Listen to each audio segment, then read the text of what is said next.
పవన్ కళ్యాణ్ ఆయన ఆయన ఆయన చెప్పిన దానికి కట్టుబడి లేడు. నెంబర్ 1, ఆయన ఏనాడు కూడా అధికారం రాకముందు సనాతనవాదం అనే పదమే ఆయన నోటి నుంచి రాలే.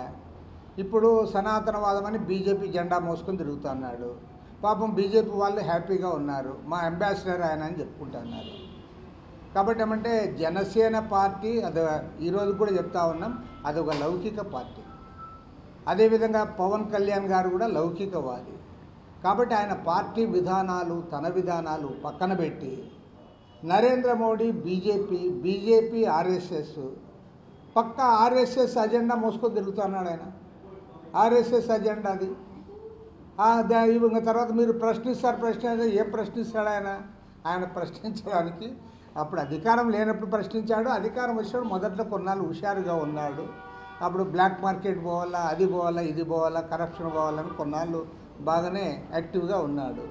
ఇప్పుడు ఆయన చెప్పిన బ్లాక్ మార్కెట్ పోలే, బ్రహ్మాండంగా లారీలు పోతూ ఉన్నాయి.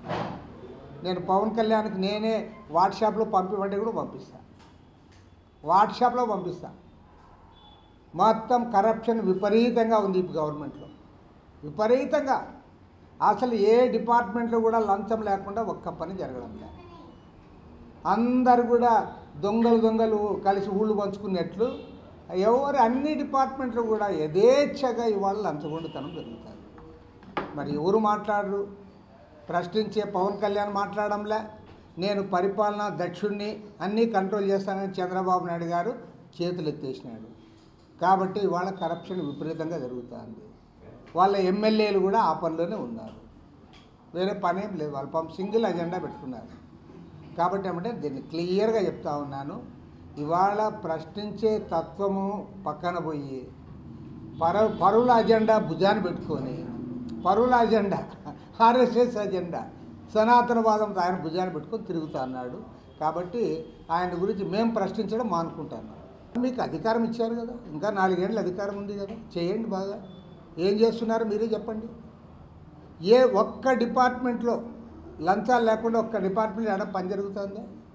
తర్వాత నీవు అంత హైప్ క్రియేట్ చేసావు కదా, పోయి ఒకేసారి ఏడాడ కాకినాడ పోయి పోర్ట్లో సినిమా పక్కీలో సీజ్ ద షిప్ అన్నావు కదా, మరి నీ ఇంటి ముందే పోతున్నాయి లారీలు రోడ్లు, సీజ్ ద లారీ అని నడని అన్నావా? మరి ఏం మార్పు వచ్చిందో చెప్పు. పోన్లే నువ్వు చెప్పు ఏమని. లేదయా నేను అవన్నీ కంట్రోల్ చేశాం, బ్లాక్ మార్కెట్కి బియ్యం పోవడం లేదని చెప్పు. బ్లాక్ మార్కెట్ పోవడం ఆపేసింటే సంతోషం. కాబట్టి నేను క్లియర్గా చెప్తా ఉన్నాను, సంవత్సర కాలం తర్వాత నా ఎక్స్పీరియన్స్ ఏమంటే గతంలో కంటే కూడా కరప్షన్ పెరిగింది. అన్ని డిపార్ట్మెంటు కరప్షనే. ఈ దొంగ బియ్యం అక్రమ రవాణా యథేచ్ఛగా సాగుతోంది. అందులో ఎమ్మెల్యేలు కూడా వాటాలు తీసుకుంటా ఉన్నారు. ఈ విషయం నేను చెప్పడమే కాదు, ఇది ముఖ్యమంత్రి గారికి కూడా తెలుసు, పవన్ కళ్యాణ్ గారికి కూడా తెలుసు. మరి తెలిసి మీరు ఏం చేయలేకపోతా ఉన్నారు? మరి మీరు మాట్లాడితే ఎవరు బట్టి ఇప్పుడు ఇంకా మళ్ళీ అధికారంలో కాదు, ముందు ఇప్పుడు మీకు అధికారం ఉంది కదా, ఇంకా 4 ఏళ్ళ అధికారం ఉంది, చేయండి మంచిగా పరిపాలన. మీరు పరిపాలన అంటే కరప్ట్ పరిపాలన అయితే ఇంకా అది ఏం ఉపయోగము? కాబట్టి ఏమంటే మీరు మళ్ళీ వస్తారో రాలేదనేది ఇప్పుడు ఎలక్షన్లో వచ్చినప్పుడు ప్రజలే చెప్తారు. కానీ ఇప్పటికైతే మీ పరిపాలనలో పెద్ద ఎత్తున కరప్షన్ జరుగుతుంది.